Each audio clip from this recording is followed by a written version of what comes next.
Hello students, आज से हम शुरू करने वाले हैं that is solid state physics. अभी तक हमने प्रीवियस सैम के अंदर जो है क्वांटम फिज़िक्स और न्यूक्लियर फिज़िक्स पढ़ के आए हैं। तो अब हम जो शुरू करेंगे that is solid state physics, और इसके अंदर जो हम आज आपकी फर्स्ट यूनिट जो है क्रिस्टल स्ट्रक्चर शुरू करेंगे। तो उससे पहले थोड़ा सा इंट्रोडक्टरी पार्ट हम पढ़ लेते हैं। देखो बच्चे, हमें पता है यूनिवर्स है, उसके अंदर क्या है, मैटर है। ठीक है, यूनिवर्स किससे मिलके बना है? आपका मैटर से मिलके बना है। तो मैटर जो है बेसिकली जो है आपका 4 फॉर्म्स में एग्जिस्ट करता है, that is solid state, liquid state, gaseous state and plasma state. ठीक है, अभी तक आप जो है solid, liquid and gas state से अच्छी तरह से फैमिलियर हो गए, लेकिन there is another one more state that is plasma state. Plasma state के अंदर क्या होता है बच्चे, जो प्लाज्मा बेसिकली अगर मैं कहूँ तो basically it is made up of या फिर it is a mixture of, आप कह सकते हो, चार्ज्ड और न्यूट्रल पार्टिकल्स। ठीक है, तो अगर आप कहो तो ये क्या है बच्चे, चार्ज्ड और न्यूट्रल पार्टिकल्स का क्या है, मिक्सचर है। ठीक है, तो प्लाज्मा स्टेट, फिर आप यहाँ से बात उठती है कि ये जो प्लाज्मा स्टेट है, आपने यहाँ पे अपने सराउंडिंग्स में कहीं पे आपको प्लाज्मा स्टेट नहीं मिलती। तो बेसिकली ये जो प्लाज्मा स्टेट है वो कहाँ पे होती है, ज़्यादातर जो है स्टार्स के अंदर या गैलेक्सीज के अंदर जो है पाई जाती है।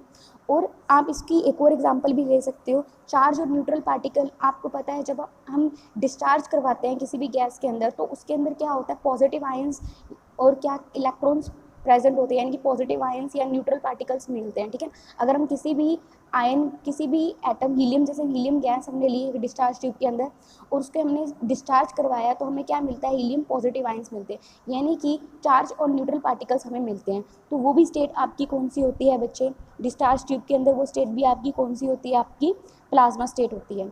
लेकिन अगर प्लाज्मा स्टेट की टोटल क्वांटिटी की अगर मैं बात करूँ, पूरी अर्थ के अंदर अगर मैं बात करूँ, तो इसकी जो क्वांटिटी होती है दैट इज़ निग्लिजिबल, बहुत ही कम होती है।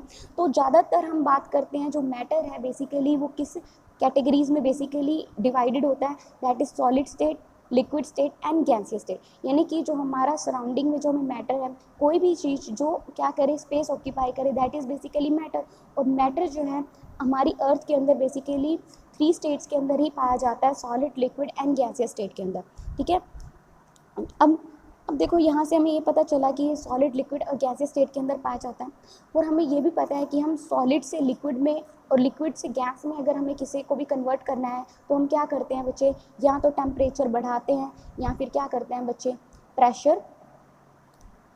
प्रेशर इंक्रीज़ करते हैं, डिक्रीज़ करते हैं, टेम्परेचर इंक्रीज़ करते हैं, डिक्रीज़ करते हैं, जिससे हम एक स्टेट से दूसरे स्टेट में क्या कर सकें, ट्रांसफ़र कर सकें। जैसे कि अगर आप आइस है, आइस को अगर आप आइस बेसिकली क्या है, सॉलिड है। ठीक है, अगर आप इसको टेम्परेचर बढ़ाओगे तो किस में कन्वर्ट हो जाएगा, आपका लिक्विड स्टेट में कन्वर्ट हो जाएगा। और फर्दर आप फिर से टेम्परेचर उसका इंक्रीज़ करोगे तो आप लिक्विड स्टेट को किस में कन्वर्ट कर सकते हैं, गैसीय स्टेट में कन्वर्ट कर सकते हैं। ऐसे ही प्रेशर में आप कैसे कर सकते हो, आपको पता होगा कि जो हमारी CNG गैस होती है, तो वो क्या होती है, जो सिलेंडर के अंदर हम गैस को किस में कन्वर्ट करके डालते हैं, लिक्विड स्टेट में डालते हैं। तो हम क्या करते हैं, गैस का प्रेशर इतना ज़्यादा इंक्रीज़ कर देते हैं कि वो किस में कन्वर्ट हो जाती है, आपकी लिक्विड स्टेट के अंदर कन्वर्ट हो जाती है। और तो यहाँ से हमें पता चला कि सॉलिड, लिक्विड और गैसीय स्टेट को हम क्या है, इंटर कन्वर्टिबल है, उनको हम एक स्टेट से दूसरे स्टेट में क्या कर सकते हैं, कन्वर्ट कर सकते हैं बाय इंक्रीजिंग टेम्परेचर और डिक्रीजिंग टेम्परेचर और बाय इंक्रीजिंग प्रेशर और डिक्रीजिंग प्रेशर। ठीक है, अब हमें ये तीनों स्टेट्स हमें पता चलेगी। अब हमें इन तीनों स्टेट्स को अगर हमें डिस्टिंग्विश करना है, हम कैसे बता सकते हैं this is solid state, liquid state और गैसीय स्टेट। तो कुछ पैरामीटर्स होते हैं जिससे हम क्या कर सकते हैं, सॉलिड, लिक्विड और गैसीय स्टेट को हम डिस्टिंग्विश कर सकते हैं। तो आपको पता है कि जो मेन जो forces that is responsible for solid, liquid and गैसीय स्टेट इज इंटरमोलिकुलर फोर्सेस। ठीक है ना, तो हम बेसिकली हम अगर इंटरमोलिकुलर फोर्सेस से ही हम क्या कर सकते हैं बच्चे, सॉलिड, लिक्विड और गैसीय स्टेट को क्या कर सकते हैं, डिस्टिंग्विश कर सकते हैं। ठीक है, आपको पता है जो सॉलिड स्टेट होती है, इससे इससे हम ये भी बता सकते हैं कि हमारा जो सॉलिड या लिक्विड से जो भी मैटर हम कंसीडर कर रहे हैं कि वो कैसा है, उसकी डेंसिटी कैसी है, उसकी फ्लूइडिटी है कि नहीं है, उसका लेटिस स्ट्रक्चर, उसका स्ट्रक्चर कैसा है उस मैटर का। अगर मान लो ये हमारे पास मैटर है, ठीक है, आपको पता है ये भी मैटर है, तो मुझे अगर बेसिकली क्या बताना हो कि इसका स्ट्रक्चर कैसा है, क्या ये डेंस है, क्या ये कह सकते हो फ्लूइडिटी है इसके अंदर, तो ये सब बताने के लिए हम क्या करते हैं, जो पैरामीटर हम यूज़ कर रहे हैं दैट इज़ इंटरमॉलिक्यूलर फोर्सेस। अब इससे हम जो है डिस्टिंग्विश कर सकते हैं तीनों स्टेट्स को।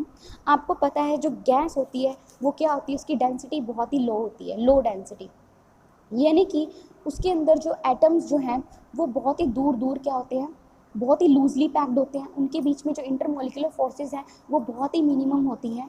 तो अगर आप, जैसे कि आप एग्जांपल लो किसी स्प्रे का, तो अगर आप रूम में एक कॉर्नर में अगर आप स्प्रे करोगे तो आप देखोगे कि जो उसकी फ्रेगनेंस है वो धीरे धीरे सारे रूम के अंदर जो है आपको महसूस होने लगेगी, हर जगह आपको जो उसी की फ्रेगनेंस हमें पता लगेगी कि वहाँ पे भी हर कॉर्नर में भी आपको क्या आने लगेगी, फ्रेगनेंस आने लगेगी। तो इस तरह से हम ये कह सकते हैं कि इसके जो मॉलिक्यूल्स हैं वो क्या है, बहुत ही लूजली पैक्ड है और बहुत ही ईजिली क्या कर सकते हैं, वो मूवेबल हैं, ठीक है। तो इनके बीच में जो फोर्सेज हैं दैट इज़ निग्लिजिबल, ठीक है। मॉलिक्यूलर जो है ईजिली जो है वो मूव कर सकते हैं, ठीक है। अगर हमें क्या करना है कि गैस को अगर हमें कंटेन करना है तो हम क्या करेंगे बच्चे, प्रेशर इंक्रीज़ करके हम क्या कर सकते हैं, गैस को कंटेन कर सकते हैं किसी भी कंटेनर में। तो जैसे मैंने आपको बताया सिलेंडर के अंदर जो है हम प्रेशर इंक्रीज़ करके जो है हम क्या करते हैं, गैस को उसके अंदर फिल करते हैं। उसके बाद है आपकी लिक्विड स्टेट। लिक्विड स्टेट में जो इंटरमॉलिक्यूलर फोर्सेस ऑफ अट्रैक्शन है वो इससे गैसीय स्टेट से ज़्यादा होती है, बट फिर भी ये जो है इतने टाइटली पैक नहीं होते हैं, ठीक है। ये भी इनके जो मॉलिक्यूल्स होते हैं वो थोड़े थोड़े पास होते हैं बट ज़्यादा पास नहीं होते, इनके बीच में जो है डिस्टेंस है वो थोड़ा ज़्यादा है, मतलब थोड़ा सा गैसीय स्टेट के मुकाबले क्या होता है, कम होता है। तो वो ईजिली मूवेबल भी हैं। तो आपने देखा होगा कि आप वाटर है, हमें जो लिक्विड को अगर कंटेन करना होता है हम किसी बीकर के अंदर रखते हैं। अगर वो बीकर में अगर हम नहीं रखेंगे तो आप देखोगे कि जो वो लिक्विड है वो क्या करेगा, उसके इजीली मॉलिक्यूल्स क्या करने लग जाएंगे, फ्लो करने लग जाएंगे।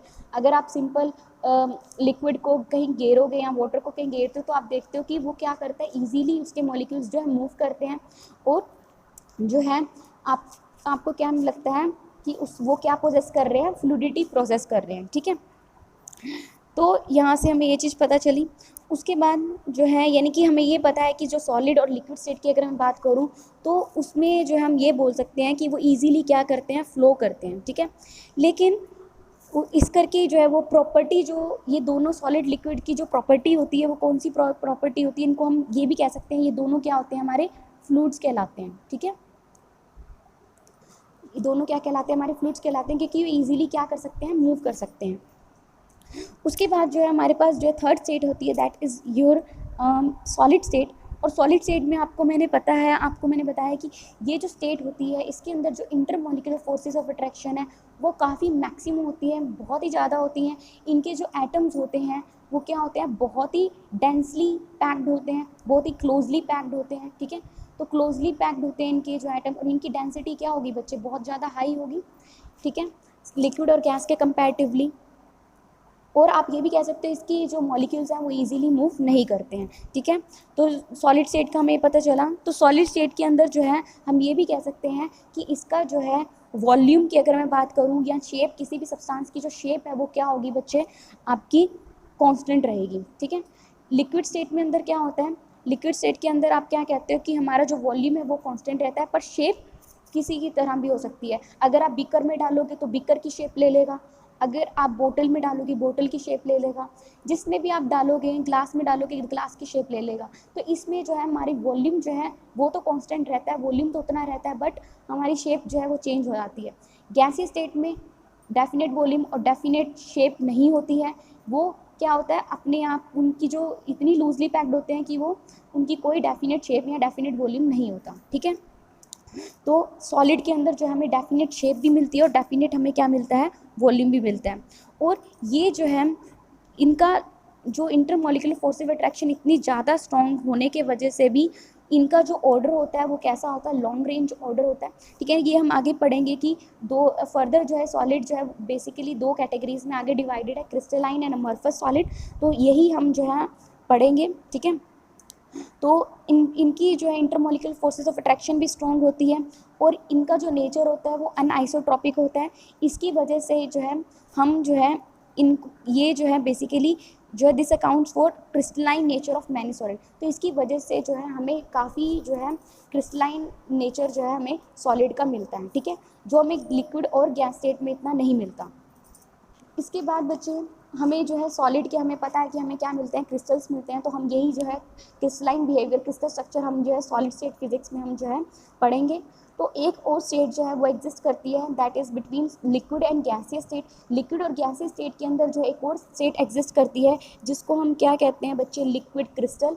तो लिक्विड क्रिस्टल वो सारा हम जो है डिटेल में स्टेप बाय स्टेप जो है इस चैप्टर के अंदर हम कवर करेंगे। तो अभी जो हमारे लिए सबसे इम्पॉर्टेंट जो पार्ट है that is solid state physics के अंदर जो आज हम जो डिस्कस करने वाले हैं दैट इज़ क्रिस्टलाइन एंड अमorphous सॉलिड, ठीक है। तो हमें पता है जो सॉलिड है उसकी फिक्स शेप होती है और further it is divided into two categories. दो कैटेगरीज कौन सी हैं आपकी, क्रिस्टलाइन सॉलिड एंड अमorphous सॉलिड, ठीक है। तो हम जो है दोनों की दोनों स्टेप बाय स्टेप हम पढ़ेंगे। देखो जो क्रिस्टलाइन सॉलिड होते हैं वो बेसिकली देखो जो हमें पता है कि सॉलिड किस में डिवाइडेड है, क्रिस्टलाइन एंड अमorphous में, ठीक है। और क्रिस्टलाइन सॉलिड जो होते हैं वो बेसिकली जो है आपके दो तरह के होते हैं, एक होता है बच्चे सिंगल क्रिस्टल और एक होता है आपका पॉली क्रिस्टल।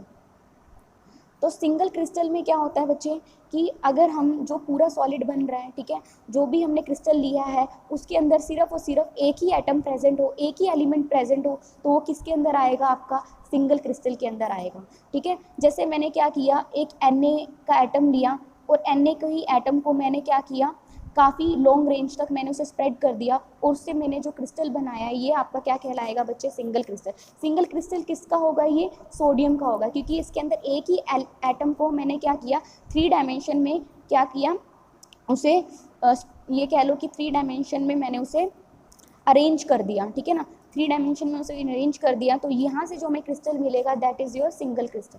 लेकिन जो पॉली क्रिस्टल होता है that is basically made up of single crystal, ठीक है, या फिर आप कह सकते हैं that made up of more than one single crystal, ठीक है ना। जो एक और एक से ज़्यादा सिंगल क्रिस्टल से मिलके बना है वो आपका क्या कहलाएगा बच्चे, पॉली क्रिस्टल कहलाएगा।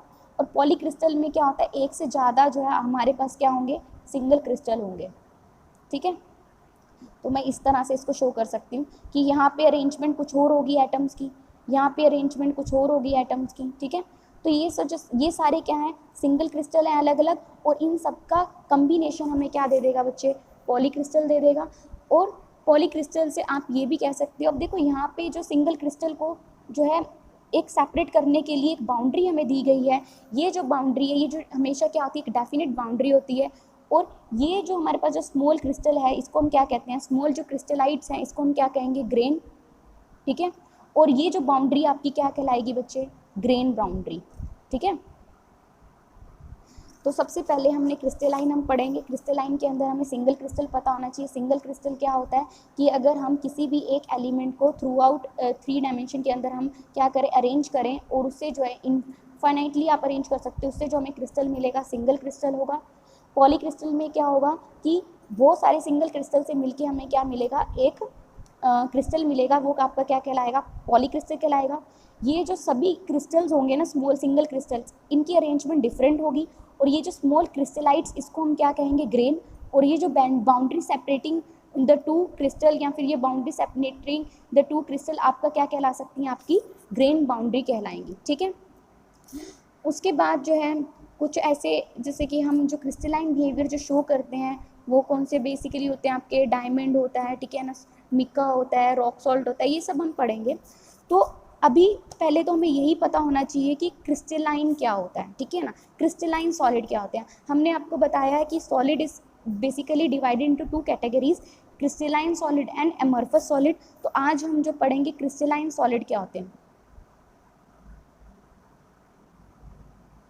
तो क्रिस्टलाइन सॉलिड की अगर मैं बात करूं, वो सॉलिड जो क्या करे, रेगुलर, जिसके अंदर जो है रेगुलर और पीरियोडिक अरेंजमेंट हो एटम्स की इन 3 डायमेंशनल पैटर्न, उसको हम क्या कहेंगे, क्रिस्टलाइन सॉलिड कहेंगे। कोई भी सॉलिड जिसके अंदर क्या हो, जो एटम्स हैं वो क्या हो, रेगुलर और पीरियोडिकली क्या हो, अरेंज्ड हो, ठीक है ना, रेगुलर और पीरियोडिकली अरेंज्ड हो, ठीक है, इन 3 डायमेंशन, वो आपका क्या कहलाएगा, क्रिस्टलाइन सॉलिड कहलाएगा, ठीक है। कि अगर हमें मान लो कि हम यहाँ पे रेगुलर और पीरियोडिक अरेंजमेंट से मतलब यहाँ पे ये है कि अगर मैं किसी स्मॉल रीजन की बात करूँ, अगर मैं इतने रीजन की बात करूँ इतने रीज़न को भी अगर मैं स्टडी कर लूँ तो मैं थ्रू आउट जो क्रिस्टल है उसकी मैं पूरी स्टडी कर सकती हूँ। यानी कि हम जो है एक इतना सा पैटर्न भी अगर मैं स्टडी कर लूँ तो मैं क्या कर सकती हूँ, पूरा जितना भी ये है आपका क्रिस्टल है उसका पैटर्न मैं डिफाइन कर सकती हूँ। ठीक है, तो यहाँ पे ये जो प्रॉपर्टी होती है, देखो यहाँ पे जो एटम्स हैं एक ही तरह से जो है अरेंज्ड हैं। जैसे मैंने मान लिया सभी एटम्स जो हैं यूँ अरेंज्ड हैं।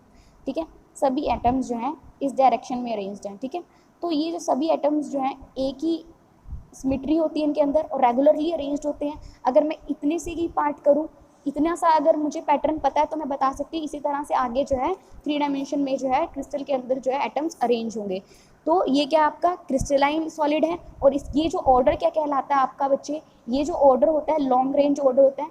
एटम की अगर इस तरह से अरेंज है तो काफ़ी, आप कहीं पे भी जाके मान लो आपने यहाँ पे चेक करना है कि यहाँ पे जो है एटम्स की अरेंजमेंट कैसी है, तो आप कहोगे द सेम है जैसे कि आपको स्टार्टिंग में मिली थी। तो इनका जो ऑर्डर होता है वो कैसा होता है, आपका लॉन्ग रेंज ऑर्डर होता है। ठीक है ना, इस करके जो है ये क्या होते हैं, क्रिस्टलाइन सॉलिड कहलाते हैं। ठीक है, तो क्रिस्टलाइन सॉलिड की अगर आपको सिंपल डेफिनेशन देनी हो तो आप क्या दोगे कि क्रिस्टलाइन सॉलिड्स क्या है, वो solid which possess regular and periodic arrangement of atom of 3 dimensional pattern are called crystalline solids. और अगर हम किसी स्मॉल रीजन में अगर हम एटम्स की पैटर्न को समझ पा रहे हैं तो हम आगे भी जो है फर्दर हम किसी भी पॉइंट पे हम जो है पैटर्न को सॉलिड के हम डिफाइन कर सकते हैं। ठीक है, उसके बाद जो है यहाँ पे जो पोजीशन है exhibit position of the lattice which exhibit the pattern of whole lattice and when replace in all direction generates the entire lattice इन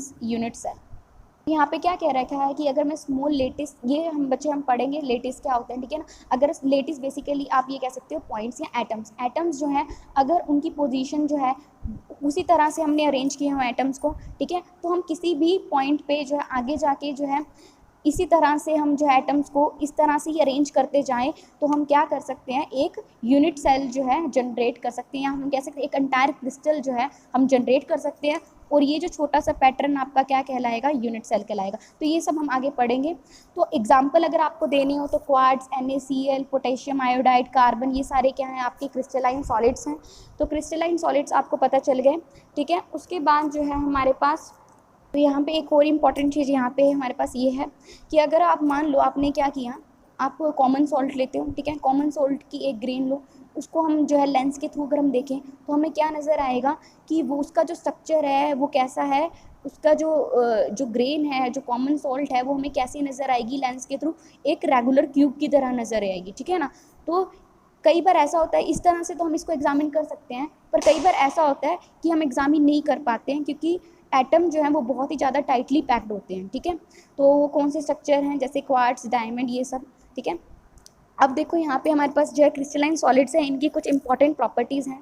तो क्रिस्टलाइन सॉलिड्स की जो है कुछ इंपॉर्टेंट करैक्टरिस्टिक्स हैं। सबसे पहली करैक्टरिस्टिक्स क्या है, जो एटम्स हैं वो कैसे अरेंज्ड होते हैं, एक रेगुलर ज्योमेट्रिकल पैटर्न में अरेंज्ड होते हैं। ठीक है ना, तो अगर पैटर्न इस तरह से है तो सभी एटम्स जो है इस तरह से ही अरेंज्ड होंगे। ठीक है ना, जिस तरह का पैटर्न होगा उसी तरह से जो है एटम क्या होंगे, अरेंज्ड होंगे। ठीक है ना, तो इनकी जो ज्योमेट्री होगी वो क्या होगी, रेगुलर होगी।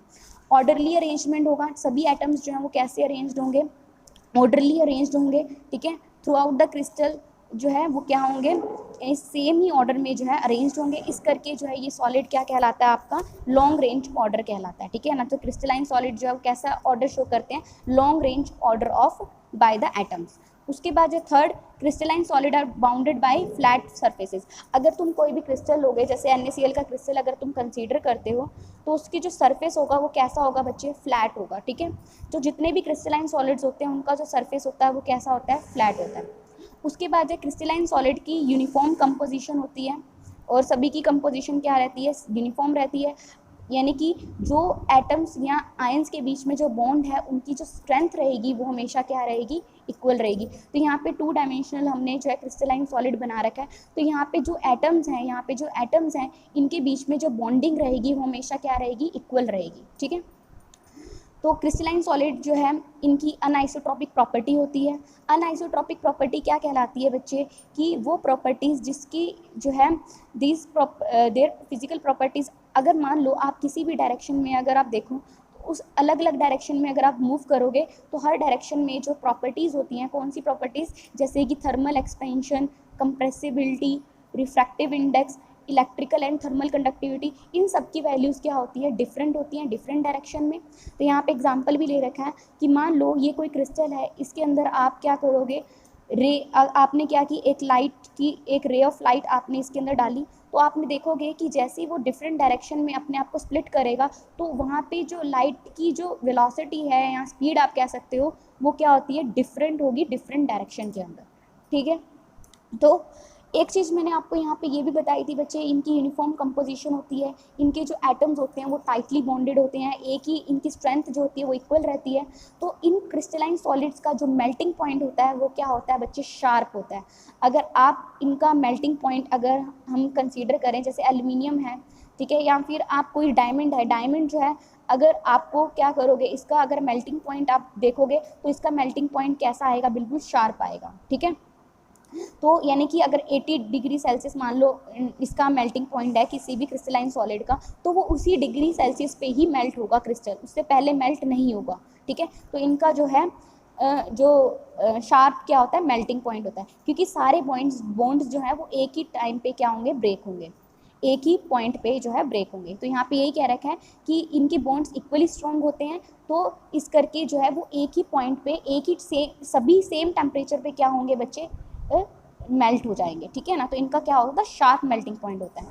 Below the temperature of crystallisation the crystalline materials are in a stable state, such stable state जो है, अब देखो यहाँ पे क्या कह रखा है कि अगर हम क्रिस्टलाइजेशन का टेम्परेचर से नीचे का टेम्परेचर की अगर हम बात करते हैं, तो उस केस में जो क्रिस्टलाइन मटेरियल होता है वो स्टेबल होता है, इनकी जो एनर्जी होती है वो मिनिमम होती है। और ये याद रखना, जो भी मटेरियल्स होते हैं वो मिनिमम एनर्जी स्टेट ही ऑक्यूपाई करते हैं। ठीक है ना, तो यहाँ पे हमें ये पता चला, आप ये बेसिकली ये भी कह सकते हो, ये क्रिस्टल इतने ज़्यादा स्ट्रॉन्ग होते हैं तो इनकी जो एनर्जी होती है वो कैसी होती है बच्चे, मिनिमम होती है। ठीक है ना, तो कोई भी मटेरियल है अगर मेल्ट नहीं, उस मेल्टिंग पॉइंट से पहले या क्रिस्टलाइजेशन वाला जो पॉइंट से कम वाला जो पॉइंट है, उस पॉइंट पे जो हमेशा क्या रहेंगे, ये स्टेबल रहेंगे। ठीक है, उसके बाद है हमारे पास एमरफस सॉलिड। एक चीज़ आप ये भी कह सकते हो, इनको आप टू सॉलिड्स भी बोल सकते हो। ठीक है, उसके बाद है अमरफस सॉलिड। अमरफस सॉलिड जैसे कि कुछ ऐसे सब्सटेंसेस जैसे कि ऑर्डिनरी ग्लास, प्लास्टिक्स, ठीक है, जो कि सॉलिड की तरह तो दिखते हैं, बट उनका जो स्ट्रक्चर की अगर हम बात करें तो वो जो है, उनसे हम जो है इसको सॉलिड कंसीडर नहीं कर पाते हैं। ठीक है ना, तो इनको जो हम क्या नाम देते हैं, इनको हम नाम देते हैं विस्कस लिक्विड का नाम देते हैं। ठीक है ना, अगर देखो आप प्लास्टिक है, प्लास्टिक आपको लगेगा कि हाँ इट इज़ ये सॉलिड है। ठीक है ना, तो लेकिन बेसिकली अगर हम इसके स्ट्रक्चर की बात करें तो स्ट्रक्चर जो है वो सॉलिड की तरह शो नहीं होता। तो ये जो आपकी क्या कैटेगरी जो आपकी न्यू आई है वो क्या कहलाएगी, आपकी विस्कस लिक्विड कहलाएगी। ठीक है, अब देखो यहाँ पे क्या कह रखा है, यहाँ पे भी 2 डायमेंशनल पैटर्न हमें दे रखा है, तो ये जो सॉलिड्स हैं वो आपके क्या कहलाएंगे, एमरफस सॉलिड्स कहलाएंगे। ठीक है, लेकिन इनके जो बीच में जो बॉन्डिंग है वो बहुत स्ट्रॉन्ग होती है, तो ये जो है आपके ग्लासी सॉलिड्स कह सकते हो या एमरफस सॉलिड कह सकते हो। तो अगर आपको डिफाइन करना हुआ एमरफस सॉलिड, तो आप कैसे डिफाइन करोगे, वो solids which do not possess a regular और पीरियोडिक अरेंजमेंट ऑफ एटम्स, ठीक है, थ्रू आउट द क्रिस्टल, या कह सकते हैं इन 3 डायमेंशन या ऑफ 3 डायमेंशन। तो यहाँ पे अगर आपको डिफाइन करना हुआ तो वो सॉलिड जो रेगुलर और पीरियोडिक अरेंजमेंट जो है एटम का नहीं होता। ठीक है, और आर इन अ मोर और लेस क्वाइटिक और random distribution through out the solids. तो यहाँ पे जो उनका जो एटम्स का जो डिस्ट्रीब्यूशन होता है वो कैसा होता है बच्चे, रैंडम होता है। ठीक है ना, तो वो और कैसा होता है, मोर और लेस क्वाइटिक का मतलब यहाँ पे है कि ज़्यादा या कम जो है, कभी कभार तो ऐसा लगता है ज़्यादा क्लोजली है और कई बार ऐसा लगता है कि क्या है, बहुत फार फार है। ठीक है ना, एटम्स, तो ये इस करके जो है ये सॉलिड्स क्या कहलाते हैं, आपका ग्लासी सॉलिड्स कहलाते हैं। ठीक है, एग्जाम्पल है ग्लास, रबर, सल्फर आप दे सकते हो।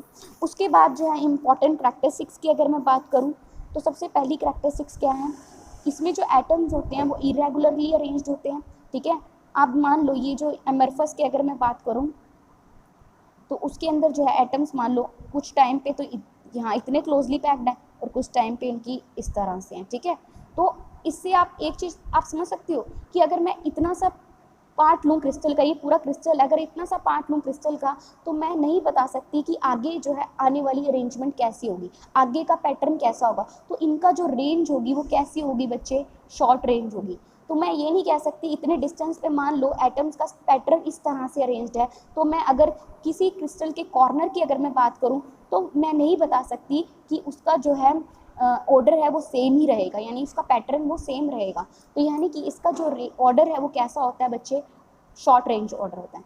और ये जो एटम्स होते हैं इरेगुलरली अरेंज्ड है, देखो किसी भी क्रिस्टल के अंदर इरेगुलरली अरेंज्ड है, रैंडमली अरेंज्ड है और रैंडमली डिस्ट्रीब्यूटेड होते हैं। तो इनका जो है जो सरफेस होता है वो कैसा नहीं होता, फ्लैट नहीं होता, ठीक है। उसके बाद मैंने आपको शॉर्ट रेंज बता दिया। उसके बाद ये जो ग्लासी सॉलिड्स होते हैं इनका जो बात करें तो ये आइसोट्रॉपिक होते हैं। इनकी जो फिजिकल प्रॉपर्टीज़ जो हैं वो डिफरेंट होती हैं डिफरेंट डायरेक्शंस के अंदर। उसके बाद इनका शार्प मेल्टिंग पॉइंट नहीं होता, क्योंकि इनकी जो बॉन्ड्स हैं वो इतनी ज़्यादा, सारे के सारे जो बॉन्डिंग है वो इतनी ज़्यादा इक्वली स्ट्रॉन्ग नहीं होती। तो जब आप हीट करते हो तो कई बार ऐसे होता है जो वीक बॉन्ड है। अब मैं यहाँ पे देखो, यहाँ पे ये पूरा क्रिस्टल है, तो यहाँ पे अगर मैं इसको टेम्परेचर दूँ, ठीक है, तो यहाँ पे क्या होगा, ये वाला बॉन्ड जो है वो जल्दी ब्रेक नहीं होगा, पर ये वाला जो बॉन्ड है, इनके बीच में जो बॉन्ड है वो बहुत दूर दूर है, तो वो ईजिली क्या हो जाएगा, ब्रेक हो जाएगा। तो इनका जो है शार्प मेल्टिंग पॉइंट नहीं होता, ठीक है। तो यहाँ पे जो आपके जो क्लोजली यहाँ पे कह सकते हो जो ज़्यादा आपके स्ट्रॉन्ग बॉन्डेड हैं वो तो इजीली ब्रेक नहीं होंगे, पर पहले क्या हो जाएगा, हीट करेंगे वीकेस्ट बॉन्ड रैप्चर हो जाएंगे लोअर टेम्परेचर पे, फिर जब मोर टेम्परेचर देंगे तो जो स्ट्रॉन्गर बॉन्ड्स हैं वो भी क्या हो जाएंगे, रैप्चर हो जाएंगे, टूट जाएंगे। तो इसका मतलब ये है कि ये जो ग्लासी सॉलिड्स हैं वो किसकी तरह बिहेव कर रहे हैं, विस्कस लिक्विड की तरह बिहेव कर रहे हैं। और इस तरह का जो टेम्परेचर है जिसपे क्या हो जाए बच्चे कि ये जो ग्लासी लिक्विड है किसकी तरह बिहेव करने लगे, विस्कस लिक्विड की तरह बिहेव करने लगे हीट करने के बाद, तो वो आपकी क्या कहलाएगी, ग्लासी ट्रांजिशन टेम्परेचर आपका कहलाएगा। उसके बाद ये जो ग्लासी सॉलिड्स होते हैं ये क्या होते हैं, सुपर कूल लिक्विड्स होते हैं ऑफ हाई विस्कोसिटी, ठीक है। इनकी विस्कोसिटी बहुत ज़्यादा होती है। अगर आपको इनके बीच में डिफरेंस देना हुआ, एटम्स रेगुलरली अरेंज्ड है, एटम्स रेगुलरली अरेंज्ड नहीं होते, long range order, short range order, have sharp melting point, do not have sharp melting point, true solids, ये ट्रू सॉलिड्स नहीं होते हैं, ठीक है। इसके बाद इसका अनआइसोट्रॉपिक करैक्टर होता है पर इसका आइसोट्रॉपिक करैक्टर होता है। तो किसी भी डायरेक्शन में देखो सारा क्या रहेगा, सेम रहेगा। और एग्जाम्पल्स हैं क्वार्ट्स, मिका, ठीक है ना। तो यहाँ पे glass and rubber. Thank you so much, आज के लिए इतना ही।